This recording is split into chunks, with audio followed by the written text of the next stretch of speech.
Magandang gabi mga ka-amazing! Ako ang inyong tagapagkwento mula sa Amazing AI TV Fusion and Tagalog Stories.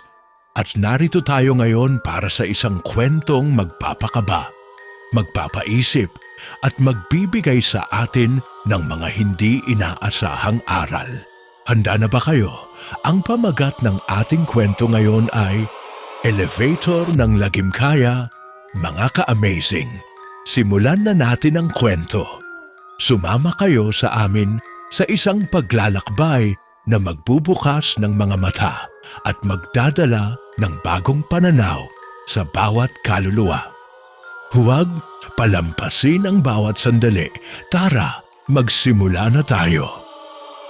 Sa lungsod ng Quezon, may isang matandang gusaling tinatawag na Lopez Tower. Isang 15 palapag na gusali na tila kinalimutan na ng panahon. Bagamat ginagamit pa rin ito ng ilang opisina at apartment, marami na ang umalis dahil sa mga usap-usapang hindi maipaliwanag na mga pangyayari, lalo na sa elevator ng gusali. Araw ng Lunes nang lumipat si Clara, isang call center agent na galing Panang Davao. Murang-mura ang paupahan sa ikasiyam na palapag, kaya hindi na siya nagdalawang isip. Kahit medyo lumana ang building, ayos lang sa kanya basta't may elevator at tubig. Sa unang linggo, walang kakaibang nangyari. Ngunit nang sumapit ang ika-10 gabi niya sa gusali, habang siya'y pauwi galing sa night shift, napansin niyang huminto ang elevator sa ika-7 palapag kahit walang pindot mula sa labas. Napakunot-noo siya ngunit hindi na lang pinansin. Pagdating ng Huwebes, nakasabay niya sa elevator si Mang Erning, ang matandang janitor ng building. Apo, kung ako sa'yo, iwasan mong mag-elevator kapag 10 oras ng gabi, bulong ni Mang Erning. Bakit? Po, tanong ni Clara habang nanlalamig ang likod. May kwento kasi dyan sa ika-7 palapag. Diyan unang nawala ang isang tenant. Babae, maganda, mahinhin. Pero isang araw, hindi na lang siya bumaba. Nakita na lang ang cellphone niya sa loob ng elevator, pero siya walang bakas. At minsan, kahit walang tao, humihinto sa ika-7. Tapos may nakikitang babae sa gilid, pero wala sa salamin. Napatahimik si Clara. Hindi siya naniniwala sa multo, pero hindi rin niya maipaliwanag ang malamig na simoy ng hangin sa bawat kwento. Kinabukasan, habang pauwi mula sa trabaho, sumakay ulit siya ng elevator. Mag-isa lang siya. Nang malapit na sa ika-9 na palapag, biglang huminto sa ika-7. Dahan-dahang bumukas ang pinto, walang tao. Ngunit sa sulok ng kanyang mata, may aninong nakatayo sa gilid. Hindi gumagalaw. Hindi siya kita sa salamin. Napapikit si Clara. Guni-guni lang to. Pagdating sa kanyang unit, agad niyang isinara ang pinto. Isinaksak ang earphones at pinatugtog ng malakas ang music. Ngunit kahit anong lakas ng tunog, tila may naririnig siyang mahihinang katok mula sa likod ng pintuan. Sa sumunod na araw, ikinuwento niya ito sa 2 pa niyang kapitbahay. Si Rico, isang freelance artist na sa ika-10 palapag nakatira, at si Maya, isang criminology student sa ika-6. Nako, Clara, ani Maya, marami ng kwento diyan. Akala namin dati biro lang, pero pati yung security guard dati, si Kuya Joel, bigla na lang nawala habang nagro-rounds. At may pattern, dagdag ni Rico habang nagkakape. Laging ika-7 palapag at laging babae ang target. Nagdesisyon silang 3 na mag-imbestiga. Gamit ang lumang floor plan ng building na kinuha ni Rico mula sa maintenance office. Nalaman nilang dating may Unit 707 sa ika-7 palapag na matagal ng abandonado. At doon nagsimula ang serye ng mga hindi inaasahang pangyayari. Mula sa CCTV na nakuha ni Maya gamit ang pabor sa isa sa mga security, nakita nila ang footage ng elevator na humihinto sa ikapito kahit walang pasahero. Sa isang eksena, may babaeng tila nakatayo sa gilid, nakaputi, may mahabang buhok. Pero ang pinaka nakakakilabot, hindi gumagalaw ang elevator kahit anong pindot. At sa isang video, nakita nila si Clara, pero parang may isa pang Clara sa likod niya. Isang refleksyong hindi gumagalaw at hindi rin nawawala. Kinabukasan, bandang 2:00 ng madaling araw, muling huminto ang elevator sa ikapitong palapag. Ngayon, hindi na si Clara ang sakay, kundi si Rico. Nagmula siya sa unit ni Maya kung saan sila nagplano kung paano nila sisilipin ang Unit 707. Dahil sa pagod at antok, nagpasya siyang bumalik na muna sa kanyang apartment. Habang pababa ng elevator, nagsimulang lumabo ang ilaw. Sa bawat kisap, tila may anyong puti na lumilitaw sa gilid ng salamin, pero wala siyang kasama. Sa ikapitong palapag, bumukas ang pinto. Tahimik. Pero sa sahig, may bakas ng basang paa.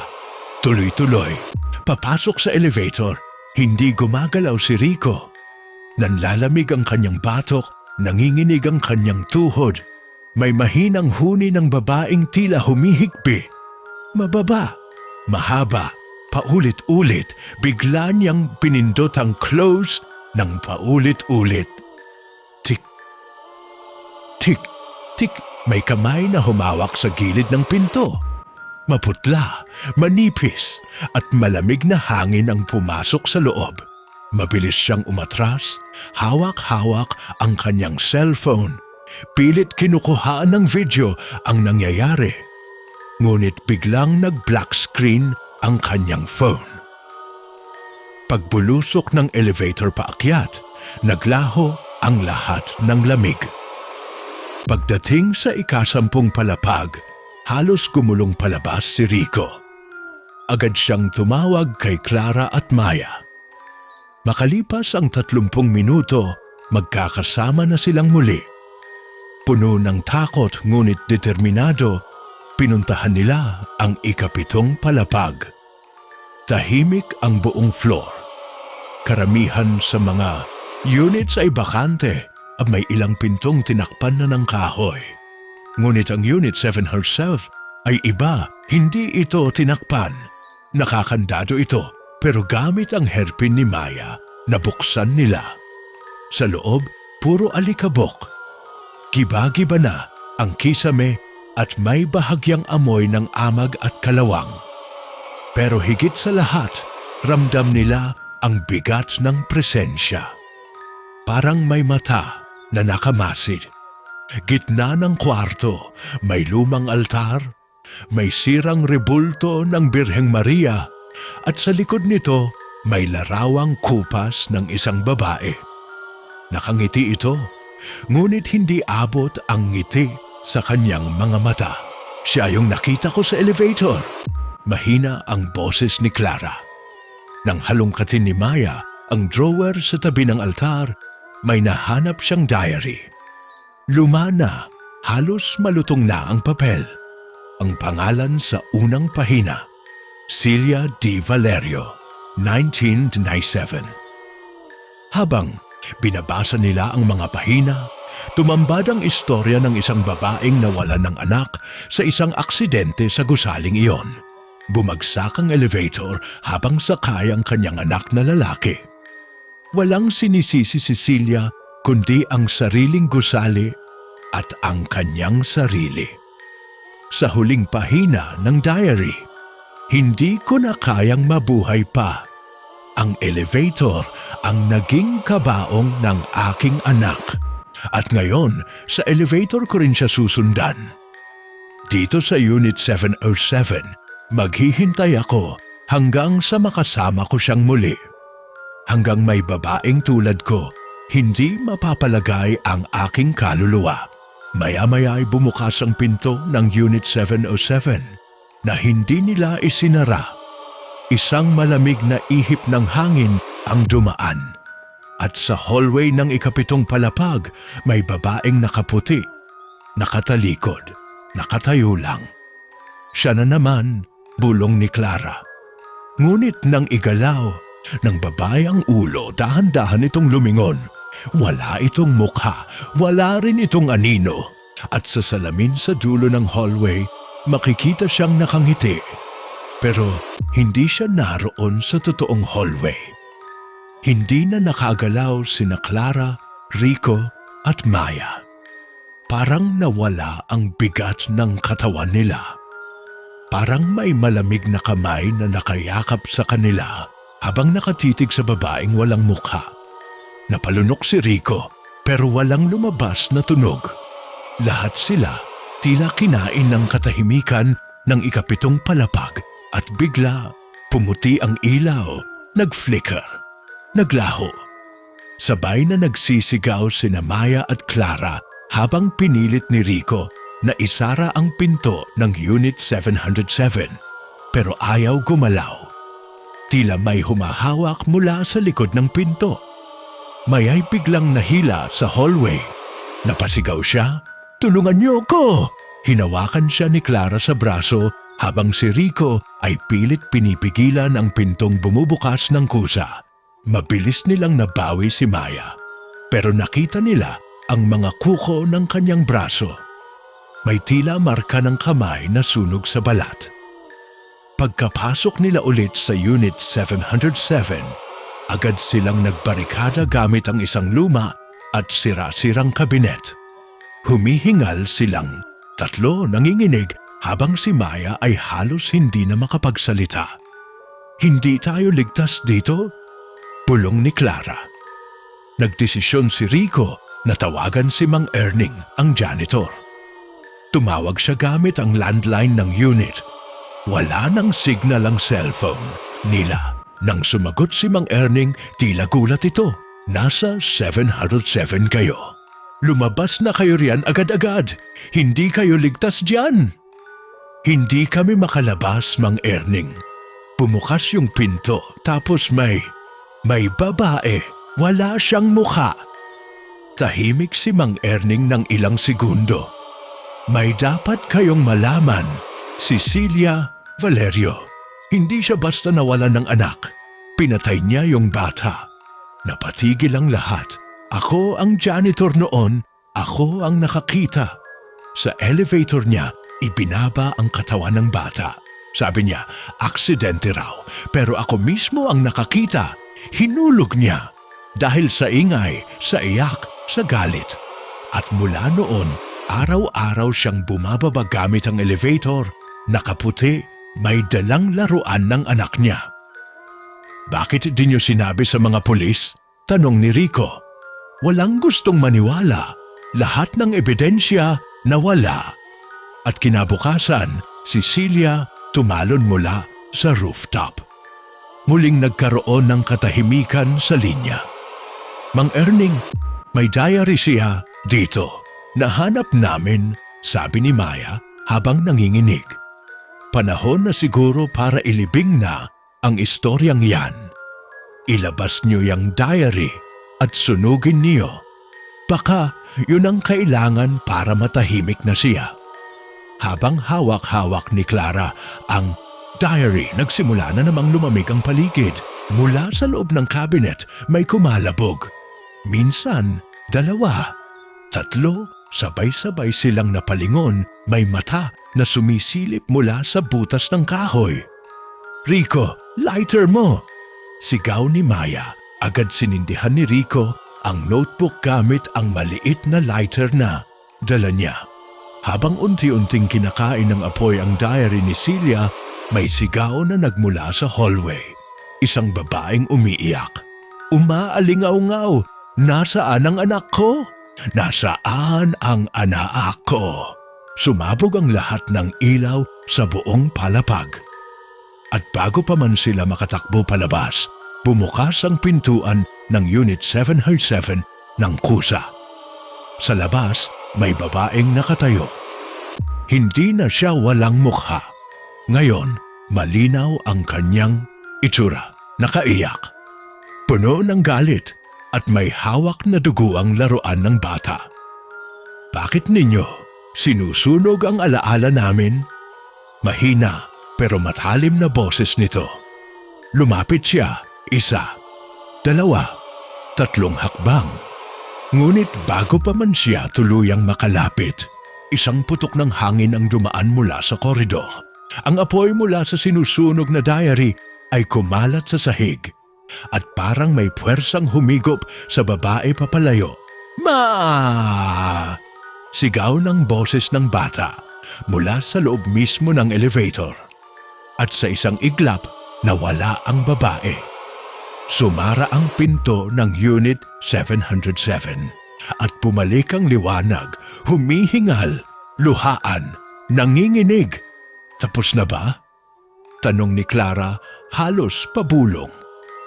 Ngunit sa dulo ng hallway, bumukas muli ang elevator. Walang tumawag, walang tao.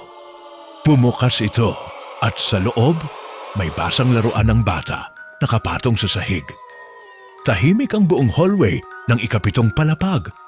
Pero ang mga mata ni Clara, Rico at Maya ay hindi mapakali. Ang elevator na iyon na matagal nang puno ng kwento ng kalungkutan at galit ay nagiging simbolo ng isang bagay na mas malaki, mas madilim. Puno ng takot ang kanilang mga puso, ngunit hindi sila makagalaw. Parang may humahadlang na puwersa. Si Maya na unang nakaramdam ng pagkabigla ay hindi na nakatiis. Di dapat nating alisin ang laruan. Ilabas natin yun. Napansin niyang patuloy na nagbabalik ang amoy ng amag at amoy lupa mula sa loob ng elevator. Ang laruan na nakatago sa ilalim ng mga basang papel ay nagsimulang gumalaw ng mag-isa. Si Rico, na may hawak na ang lighter, ay dahan-dahang lumapit sa pinto ng elevator. Agad niyang itinapon ang apoy sa ilalim ng laruan. Umaasang mawala ang kanyang panginginig, pero walang nangyari. Bagkus, isang malupit na tunog ng kalansing ang narinig nila mula sa loob ng elevator. "Hindi natin kayang tapusin ito ng ganito," bulong ni Clara. Nanginginig na ang mga labi. "Gusto kong malaman kung ano ang nangyari kay Celia at kung paano natapos ang lahat para matapos na ang lahat. Maghanap tayo ng mga sagot." Wika ni Maya, ang determinasyon ay muling nagbalik sa mga mata nito. Sa ating tatlo, may pagkakataon tayong matulungan siya. Lahat sila ay nagpasya na bumalik sa Unit 707 at muling tuklasin ang mga natirang lihim na iniwan ni Celia. Nang bumalik sila sa loob, ang amoy ng alikabok ay matindi at tila mas lumala ang bigat ng hangin. Ngunit nang tingnan nila ang sahig ng kwarto, natagpuan nilang may isang maliit na kahon. Isang lumang kahon na nakatago sa ilalim ng altar ni Celia. "Anong meron dito?" tanong ni Rico habang binubuksan ang kahon. Nang matanggal ang takip, tumambad sa kanila ang mga luma at punit-punit na sulat. Mga dokumento na may mga pangalan at mga tala ng mga kabiguan at aksidente. "To," bulong ni Maya. "Ito ang mga tala ng mga insidente sa gusali, lahat ng mga kamatayan, mga aksidente at ang pagkawala ng mga taong nagpunta sa elevator." Nakita nila ang pangalan ni Celia Valerio sa ilang mga dokumento, pati na ang pangalan ng kanyang anak, si Miguel, na ang akala nila ay isang simpleng aksidente lang ang pagkamatay. Ngunit hindi ito aksidente. Ang mga dokumento ay nagpatunay ng mga lihim na hindi pa nailabas sa publiko. ang hindi magandang kasaysayan ng gusali. Isa sa mga dokumento ay may isang lihim na address at isa pang pangalan, isang Dr. Gustavo Rivera na may kinalaman sa mga eksperimento sa mga nilalang na hindi mailarawan. Ang mga eksperimento ay may kinalaman sa pagpapalawak ng kasamahan ng mga kaluluwa sa ibang dimensyon na, ayon sa mga tala, ang mga elevator ng gusali ay ginagamit upang makapaglipat ng kaluluwa sa ibang mundo. Kasama na roon si Celia na tila naging bahagi ng mga eksperimento na ito. Mga eksperimento sa mga kaluluwa? Tanong ni Clara, hindi makapaniwala. Sa oras na iyon, nagsimulang magdilim ang paligid. Ang lamig ay sumiksik sa kanilang mga katawan. Walang nakakaalam kung anong uri ng enerhiya ang nagmumula sa mga gamit at dokumento sa harap nila. Ngunit malinaw na may kakaibang puwersa ang gumagalaw sa ilalim ng lupa. Biglang dumaloy ang liwanag mula sa elevator. Sumara ang pinto ng Unit 707 sa likod nila. At sa harap, ang elevator ay muling bumukas.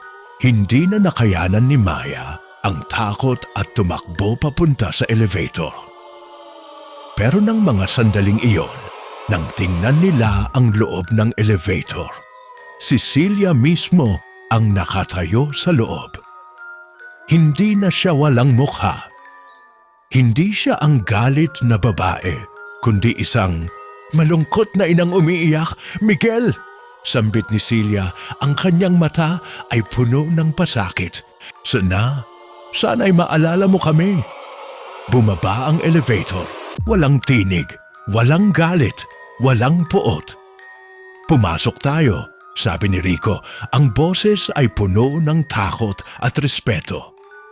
Wala silang magawa kundi sundan ang babala ng mga dokumento. Dahil kung hindi nila gagawin, hindi lang si Celia ang magbabalik, kundi ang kaluluwa ng lahat ng mga nawala sa loob ng gusali. Pumasok sila sa loob ng elevator. Ang mga pinto ay nagsara ng dahan-dahan habang ang buong paligid ay nababalot ng nakakasindak na katahimikan. Ang lamig sa hangin ay tila pumasok na sa kanilang mga katawan. Hindi nila alam kung anong mangyayari kapag sumunod sila. Ngunit wala na silang ibang pagpipilian kundi sundan ang kaluluwa ni Celia. Habang ang elevator ay dahan-dahang bumababa, ang mga ilaw ay naglalabo-labo. Lahat sila ay nakatayo sa gitna, hindi makagalaw habang ang kaluluwa ni Celia ay patuloy na lumuluha sa harap nila. Ang kanyang mata ay tila puno ng mga tanong, ng mga pagsisisi at ng isang huling kahilingan. Nais ko lang makita siya ulit. Ang kanyang boses ay halos pabulong. At sa bawat salita, tila may napakalalim na kalungkutan na bumabalot sa kanilang mga puso. Hindi ko siya kayang iligtas. Hindi ko kayang patawarin ang aking sarili. Maya ang unang nakagalaw. Ang kanyang mga kamay ay nanginginig ngunit nagpumilit na magtanong. "Celia, sino si Dr. Rivera? Bakit ka naging bahagi ng mga eksperimento? Ano ang koneksyon mo sa lahat ng ito?" Ang kaluluwa ni Celia ay dahan-dahang lumingon kay Maya. "Dr. Gustavo Rivera, siya ang dahilan kung bakit ako nandito. Siya at ang mga eksperimento na pinangunahan niya, sila ang nagtakda ng aming mga kapalaran, ng mga kaluluwang hindi pa handang magpaalam." Isang malalim na hininga ang sumunod mula kay Celia at muling sumik ang mga ilaw. Ngunit ang liwanag na iyon ay hindi pangkaraniwan. Isang kulay ng dilim, Parang may pagsabog ng enerhiya sa buong elevator. Ang kanilang mga mata ay nagsimulang malabo at ang paligid ay naging mistiko. Tila isang bagong dimensyon ang sumasalubong sa kanila. Suddenly, the elevator lurched to a halt. Ang pinto ay biglang bumukas at tumambad sa kanila ang isang madilim na pasilyo na punong-puno ng mga kahon, mga librong dilapidated at mga sirang kagamitan. Isang matandang pinto ang natanaw nila sa dulo. May mga kakaibang simbolo na nakaukit sa kahoy. Tila may malupit na kwento sa likod ng pinto. Anong nangyari? Tanong ni Rico. Ang takot ay bumangon muli sa kanyang puso. Tila parang hindi na tayo nasa loob ng gusali. Hindi na tayo sa mundo natin, sagot ni Maya. Ang elevator, ito ang pinto sa pagitan ng mga mundong hindi natin kayang makita. Dito tumitigil ang oras. Habang sila ay dahan-dahang lumapit sa pinto, naramdaman nilang nagsimula muling kumilos ang hangin. Ang kaluluwa ni Celia ay naglakad ng mag-isa patungo sa pinto. Dito ko siya hahanapin. Kung hindi ko siya makita sa kabilang dako, maghihintay ako dito, maghihintay sa kanyang pagbalik. Dahil sa takot at pagkabigla, nagsimula silang magdahan-dahan na maglakad papunta sa pinto. Sa bawat hakbang, ang bigat ng mga kasaysayan ng mga naunang nangyari sa gusali ay tila sumisiksik sa kanilang mga katawan. Nakalagay sa mga pader ang mga kaluluwang hindi nakapagpaalam, pati na ang mga tanong na hindi nasagot. Nang maabot nila ang pinto, sumik ang isang malakas na liwanag. Parang may humigop sa kanilang katawan at isipan. Ang lahat ng kanilang mga alaala ay nagsimulang maghalo at ang pinto ay nagbukas ng kusa. Dahil sa liwanag, hindi nila nakita ang kalalabasan ng pinto.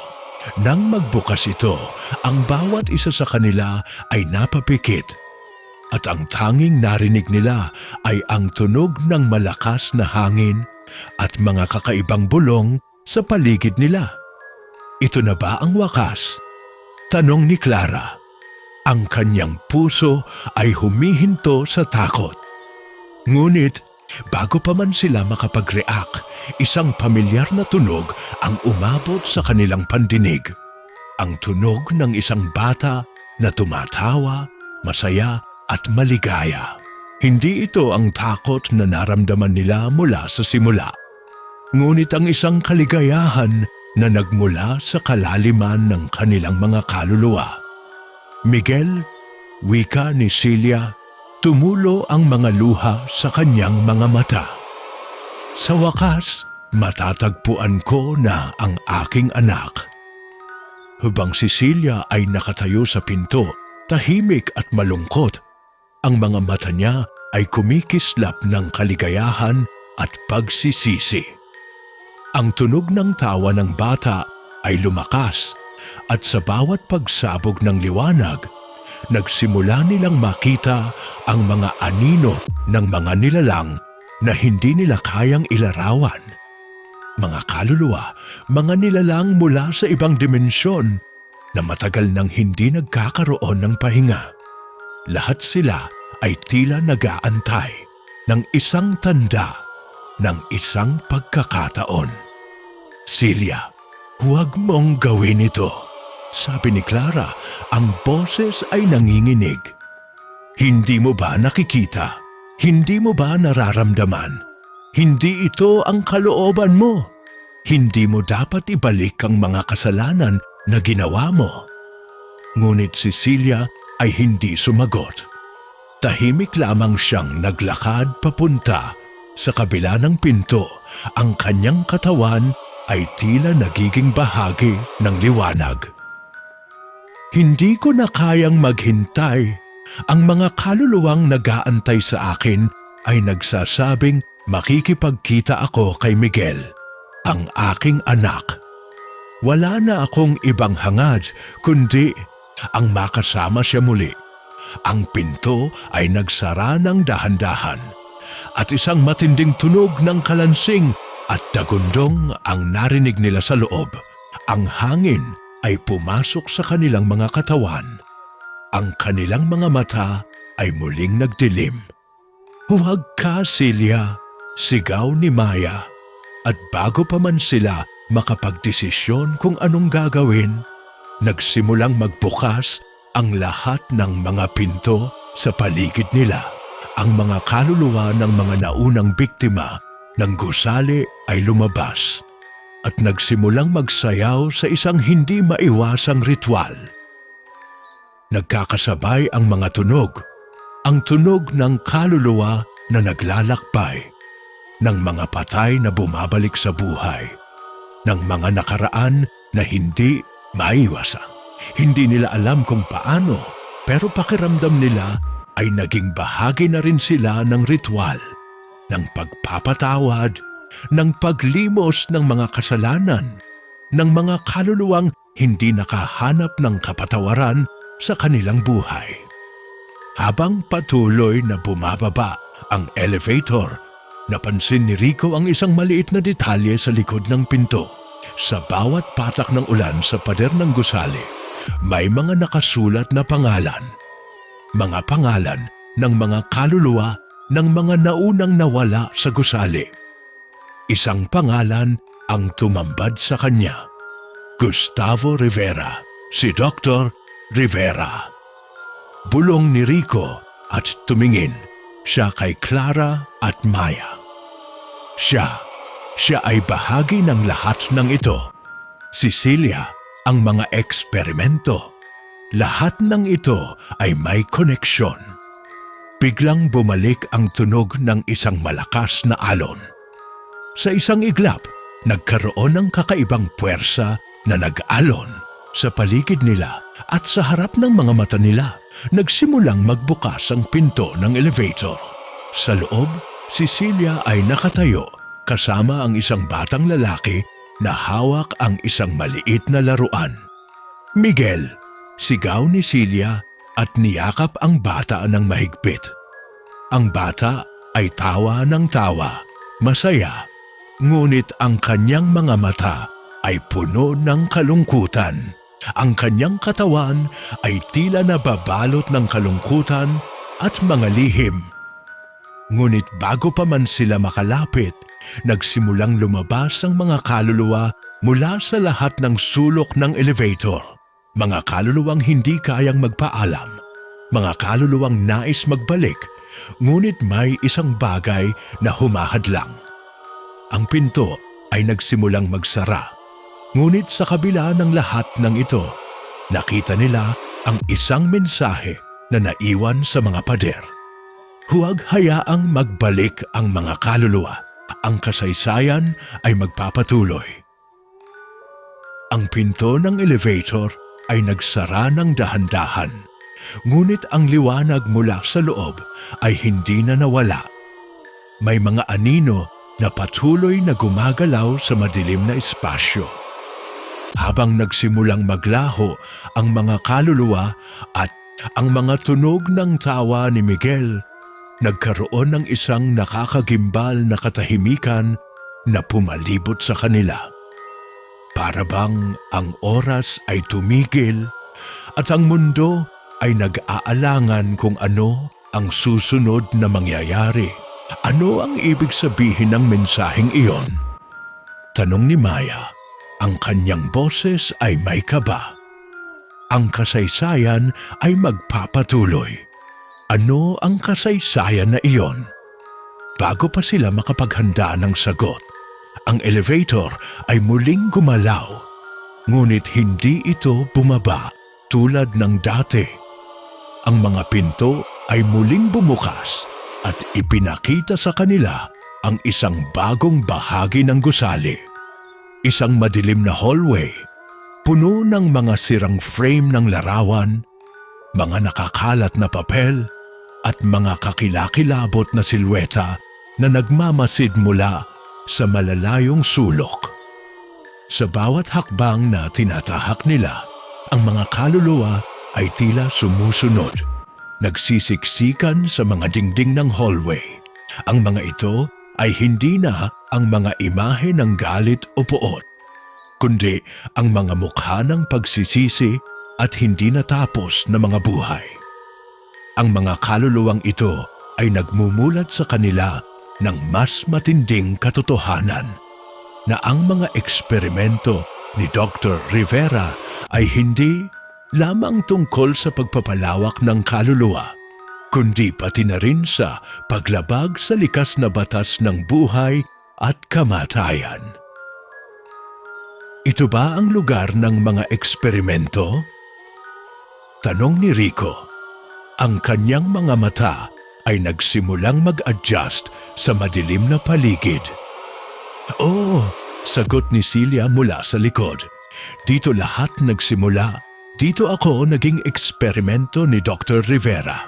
Siya ang nagtakda ng mga kaluluwang walang kapatawaran. Kami ay tinatangkang ibalik sa mundong ito, ngunit may isang kondisyon.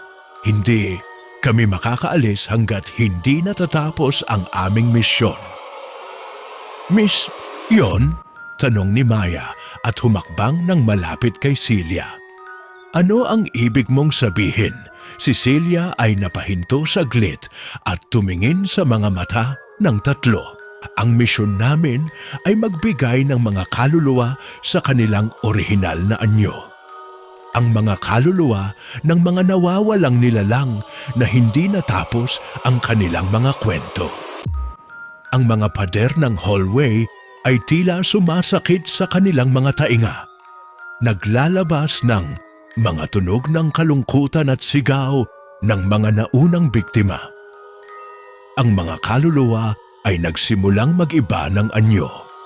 Mula sa mga hindi kilalang mukha ay naging mga pamilya, mga kaibigan at mga nilalang mula sa nakaraan na naglakbay sa gusali.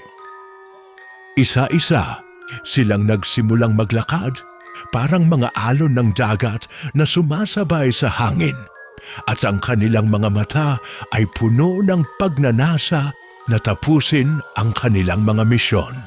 "Kailangan nating makaalis dito," sabi ni Rico. Ang kanyang boses ay puno ng takot. "Hindi tayo pwedeng manatili sa lugar na ito. Kung magpapatuloy tayo, baka mapabilang tayo sa kanila." Ngunit bago sila makapagsalita, bigla na lamang may lumabas na pinto sa gilid ng hallway. Sa loob ng pinto ay may isang matandang lalaki. Ang hitsura ay pamilyar, si Dr. Gustavo Rivera. "Sino kayo?" tanong ni Clara. Ang kanyang boses ay puno ng pagkabigla. "Ano ang ginagawa niyo rito?" Si Dr. Rivera ay ngumiti, ngunit ang ngiti na iyon ay hindi ngiti ng kaligayahan. Ngiti ng isang tao na may kasaysayan ng kasalanan at paghihirap. "Sila ang mga kaluluwang aking nilikha," sabi niya, habang tinitingnan ang mga kaluluwa sa paligid. "Sila ang mga eksperimento na walang hanggan na itinutulak ko sa iba't ibang dimensyon. Ngunit hindi ako natapos. Ang mga eksperimento ko hindi dapat magtapos." "Hindi pwedeng magpatuloy ito," sagot ni Maya, na hindi makapaniwala sa naririnig. "Hindi pwedeng magpatuloy ang mga kasalanan mo. Kailangan mong tapusin ito." Ngunit habang nagsasalita si Maya, ang buong gusali ay nagsimulang magdulot ng isang kakaibang tunog. Ang mga kaluluwa ay muling nagtipon at nagsimulang magningning ang pader na parang may ibang enerhiya na umaabot mula sa ilalim ng lupa. Ang Angosyo, lahat ng nangyari sa nakaraan ay nagbabalik. Mga pangako, mga kasalanan, mga kaluluwang hindi na makakawala sa mga eksperimento ng Dr. Rivera. Wala nang kaligtasan. Si Dr. Rivera ay humarap sa kanila. Ang mga kaluluwang nais magbalik ay hindi pwedeng magpatuloy. Ibinabalik ko sila upang matapos ang kanilang misyon, hindi na sila makakawala. Habang patuloy na nagliliyab ang mga mata ng mga kaluluwa at ang paligid ay binabalot ng kumikislap na enerhiya, nagsimulang magbago ang tono ng hangin. Nagkakaroon ng malakas na alon sa loob ng gusali. Parang may isang puwersa na nagsisilbing hadlang sa bawat hakbang na tinatahak nila. Ang pader ay nagsimulang mag-iba ng anyo, mga imahe ng mga kaluluwa, ng mga katawan na hindi natapos ang mga kwento ng mga nilalang na matagal nang nalimutan. Hindi mo kami matatakasan, sabi ni Dr. Rivera. Ang mga mata niya ay kumikislap ng mapanghamak. Ito ang resulta ng mga eksperimento. Ang mga kaluluwa ay walang katapusan at sa wakas magbabalik sila. Lahat ng mga nilalang ay magsasama-sama sa ilalim ng aking kamay. Habang sinasabi ito ni Dr. Rivera, ang mga kaluluwa sa paligid ay nagsimulang mag-iba ng itsura. Hindi na sila mga estranghero, kundi mga taong kilala nila. Mga mukha mula sa nakaraan, mga kaibigan at pamilya na nagmistulang multo ng mga panahon ng nakaraan. Ang kanilang mga mata ay puno ng kasaysayan at kalungkutan at nagmistula silang mga anino na muling nabubuhay sa harap ng tatlo. Hindi namin kayo hahayaang gawin ito, sigaw ni Clara. Hindi ka pwedeng magtakda ng aming kapalaran. Hindi pwedeng i-play ang buhay ng mga tao. Ngunit si Dr. Rivera ay hindi sumagot. Tumingin siya sa kanila nang may kaseryosohan at bumulong. Ang mga kaluluwa ay hindi kailanman makakalabas sa aking kontrol. Isang malakas na tunog ng pagkabasag ang narinig nila mula sa ilalim ng gusali. At isang pader na mukhang hindi matitinag ay dahan-dahang bumangon sa harap nila. Sa gitna ng tunog at liwanag, nakita nila ang isang portal na unti-unting binubuksan. Isang pinto na hindi para sa kanila, kundi para sa lahat ng mga kaluluwang nawawala sa pagitan ng buhay at kamatayan. Ang mga kaluluwa ay nagbabalik. Sabi ni Dr. Rivera, ang mga eksperimento ay natapos at ang kanilang mga kwento ay magpapatuloy. Ang pinto ay nagsimulang sumabog ng liwanag at ang lahat ng mga kaluluwa ay nagsimulang maglakad patungo dito. Si Celia ay nagniningning, hawak ang kamay ng kanyang anak na si Miguel. Ang kaluluwa ng bata ay hindi na ang batang walang kaluluwa na naroroon sa elevator. Sa mga mata ni Miguel, isang pagnanais ng kaligtasan, isang pagnanais ng pagpapatawad, at isang pagkakataon na magkasama silang muli ng kanyang ina. Patawarin mo ako, Miguel, wika ni Celia. Ang kanyang tinig ay puno ng pag-iyak. Hindi ko kayang ipaliwanag kung bakit, ngunit ngayon ay makakasama kita. Si Clara, Rico at Maya ay nagtakda ng huling hakbang. Hindi nila kayang iwanan si Celia at ang kanyang anak, ngunit hindi rin nila kayang pabayaan ang mga kaluluwa na magpatuloy sa isang landas ng walang katapusang paghihirap. Ito ay isang walang katapusang bilog, sabi ni Rico. Tulad ng lahat ng mga eksperimento, tulad ng lahat ng mga kaluluwang nabaliw sa mga nilalang na ito, magkakaroon pa ba tayo ng pagkakataon na matapos ang lahat ng ito? Hindi tayo pwedeng manatili dito, sabi ni Maya. Ang kanyang mata ay puno ng kalungkutan. Kailangan nating harapin ang kasaysayan ng gusali at pilitin na tapusin ito. Kung hindi, walang katapusan ang paghihirap ng mga kaluluwang ito. Biglang lumabas ang isang pinto mula sa dilim at mula rito isang imaheng parang may nakatago. Si Dr. Rivera ay naglalakad patungo sa kanila. Ang kanyang mukha ay puno ng ngiti ng tagumpay. Hindi pa tapos, sabi ni Dr. Rivera. Hindi pa tapos ang inyong kwento. Ang kasaysayan ng gusali ay magpapatuloy at ang mga kaluluwa ay palaging maghahanap ng kasagutan.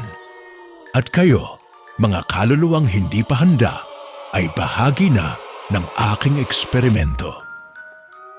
Sa ilalim ng matinding presyon at takot, si Maya, Rico at Clara ay nagsimulang maghanap ng paraan upang tulungan ang mga kaluluwa na makalabas mula sa gabing ito. Ang mga pader ng gusali ay tila nagbabago, lumalawak at kumikilos ayon sa kanilang mga galaw. Ang lahat ng ito ay nagmumula kay Dr. Rivera, na tila kontrolado ang buong lugar, pati na ang mga kaluluwa na naroroon. Mabilis ang paggalaw ng oras sa kanilang paligid. Ang lahat ng kanilang mga hakbang ay tila mayroong kakaibang epekto sa mga pader ng gusali. Pumili kayo ng landas, sabi ni Dr. Rivera. Ang kanyang boses ay umaabot sa mga pader at parang tinig ng mga nawawalang kaluluwa. Kung pipiliin ninyo ang katotohanan, ang mga kaluluwa ng mga nakaraan ay babangon at mananatili kayong bahagi ng eksperimento. Kung pipiliin ninyo ang kasinungalingan, ito ay magiging katapusan ng inyong kwento at sila ay maghihirap magpakailanman. Sumik ang isang malakas na puting liwanag at sa bawat kilig ng mga kaluluwa sa paligid, naging malinaw na naglalaban sila sa pagitan ng dalawang mundo. Ang mundo ng mga patay at ang mundo ng buhay. Hindi alam kung anong mundo ang kanilang magiging tahanan. Ang kaluluwa ni Celia, bagamat patuloy na hawak ang kamay ng kanyang anak, ay nagsimulang magbago. Ang malungkot na mukha ni Miguel ay nagsimulang maglaho at naging isang pahiwatig na maaaring nagbabalik siya sa ibang pook, isang lugar na hindi na nila kayang abutin. Hindi ko kaya, sigaw ni Clara, ang kanyang kamay ay humawak sa dibdib. Bakit ganito? Bakit tayo nauurong? Dapat natin silang tulungan, hindi lumikha ng mga kaluluwang maghihirap magpakailanman. Si Maya ay nagbigay ng isang matibay na pagtingin kay Rico. Kung wala na tayong ibang magagawa, dapat nating tapusin ang lahat ng ito. Tulungan natin ang mga kaluluwang ito. Ang mga eksperimento ni Dr. Rivera ay nagbigay sa kanila ng mga bagong buhay. Ngunit walang pag-asa kung patuloy na silang mamumuhay sa pagitan ng buhay at kamatayan. Ngunit bago pa sila makagalaw, isang makapangyarihang tunog ang gumugol sa buong gusali. Mga sirang bintana, mga humuhugong na pader. Mula sa dilim, isang matalim na boses ang narinig nila. Magpatuloy na kayo. Walang magtatapos sa atin. Walang maliligtas. Nagsimulang magiba ang anyo ng mga kaluluwa sa paligid. Si Celia, si Miguel, at lahat ng mga kaluluwang naipit sa eksperimento ng Dr. Rivera ay nagsimulang magningning ng isang matinding puti. Habang dahan-dahang lumalapit, nagbabago ang kanilang mga mukha mula sa magaan na kasaysayan, mula sa mga kwento ng kasaysayan ng mga nilalang na hindi matitinag, mula sa mga boses ng mga naiwang buhay. Ito na ang pagkakataon, sabi ni Maya. Kailangan nating magtulungan. nagbigay si Clara ng isang mahigpit na sigaw at isang malakas na tunog ng pumutok na hangin ang narinig nila. Ang mga kaluluwa ay nagsimulang lumipad sa hangin at ang liwanag na nagmumula kay Dr. Rivera ay nagsimulang magliwanag pa ng higit. Sa isang iglap, ang mga kaluluwa ay nagsimulang maglakad patungo sa isang pinto na sumik sa harap nila. Ang mga kaluluwa ay naglalakbay patungo sa mga lugar ng nakaraan at mga alalahanin, mga kwento ng mga pangarap na hindi natupad, at mga kasaysayan ng paghihirap. Sa kabila ng lahat ng ito, sa isang sandali ng katahimikan, isang tunog ng kalangitan ang narinig mula sa ilalim. Isang tunog na may dalang kaligtasan. Ang mga kaluluwa ay naglakbay na patungo sa isang pook na para lamang sa kanila. Ngunit sa likod nila, si Dr. Rivera ay nagsimulang maglakad patungo sa kanila. Hawak ang isang lumang libro sa kanyang kamay. Ang libro ng mga lihim, ang libro ng mga eksperimento, ang libro na nagpapakita ng kapalaran ng bawat kaluluwa na dumaan sa kanyang mga kamay. Hindi ko papayagan na matapos ang lahat ng ito. Sigaw ni Dr. Rivera at magsimulang magbukas ang mga pader. Lahat kayo ay magbabayad. Habang lumalapit si Dr. Rivera, ang kanyang mga mata ay naglalagablab ng galit at poot. Ang libro sa kanyang mga kamay ay nagbukas at ang mga pahina nito ay naglalabas ng mga hindi maipaliwanag na mga simbolo, mga salita na nagpapakita ng buhay at kamatayan, mga kasaysayan na matagal nang nakakulong sa pagitan ng mga mundo. Sa bawat hakbang niya, ang gusali ay nagsimulang mag-iba ng anyo. Mula sa malamlam na hallway patungo sa isang madilim na lugar, puno ng mga alon ng enerhiya na tila nagbabalik sa kanilang mga katawan. Wala na kayong magagawa, wika ni Dr. Rivera. Ang kanyang boses ay tumagos sa bawat sulok ng gusali. Ang mga kaluluwa ay bumalik na sa kanilang mga katawan. Walang aalis sa aking kontrol. Ngunit sa kabila ng mga salitang iyon, ang mga kaluluwa ay nagsimulang mag-iba ng anyo. Isa-isa nilang iniwan si Dr. Rivera at nagsimula silang maglakbay patungo sa isang pok ng liwanag.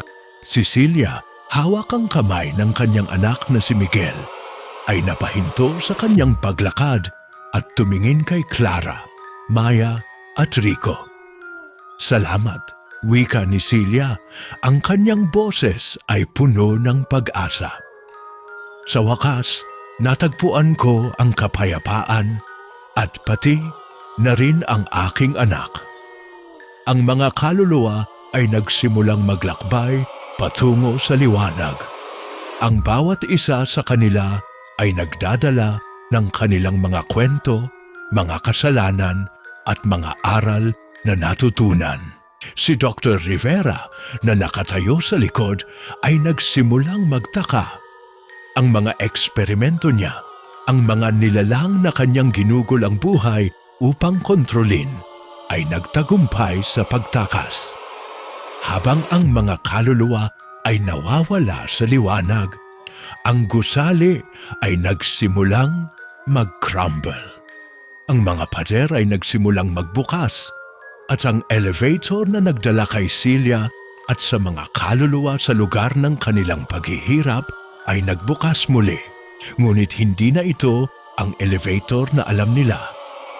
Ang elevator na ngayon ay tila nagsisilibing tulay patungo sa isang bagong pag-asa, isang bagong simula. Si Dr. Rivera ay naglakad palayo. Ang kanyang mukha ay puno ng kabiguan. Hindi pa tapos ang lahat, wika niya. Ngunit ang mga kaluluwa pati na ang mga nilalang na nabuo sa mga eksperimento niya ay hindi na nakinig. Ang mga ito ay naglakbay sa kanilang sariling landas, malayo na sa kanyang kontrol. Si Maya, Rico at Clara ay tumayo sa harap ng elevator, tinitingnan ang mga kaluluwang sumabay sa liwanag. Ang kanilang mga mata ay puno ng pagninilay. Isang tagpo ng tagumpay at kalungkutan. Si Celia, sa huli, ay nagbigay ng isang huling ngiti bago tuluyang naglaho. Sabi ni Clara, ang kanyang boses ay puno ng paghinga ng kapayapaan. Tapos na ang kwento ng mga kaluluwang naglakbay mula sa dilim. Ngunit bago magtapos ang lahat, isang huling tinig ang narinig nila mula sa dilim ng gusali. Hanggang sa muli, wika ng kaluluwa ni Celia na ngayon ay bahagi ng liwanag kasama ang mga anak at mga kaluluwang muling nabuhay. Mga ka-amazing, diyan na nagtatapos ang ating kwento ngayong gabi. Maraming salamat sa pagsama sa akin sa kwentong Elevator ng Lagim. Sana'y napasaya at napakabako kayo at marami kayong natutunan mula sa kwentong ito. Huwag kalimutan na mag-like, mag-share, mag-comment at mag-subscribe sa Amazing AI TV Fusion and Tagalog Stories para sa mas marami pang kwento ng katatakutan, kababalaghan at mga hindi inaasahang aral. Hanggang sa susunod, mga ka-amazing! Huwag kalimutan, ang kwento ng buhay at kamatayan ay hindi kailanman natatapos. Kakatakutan na naman tayo sa susunod na kwento. Paalam!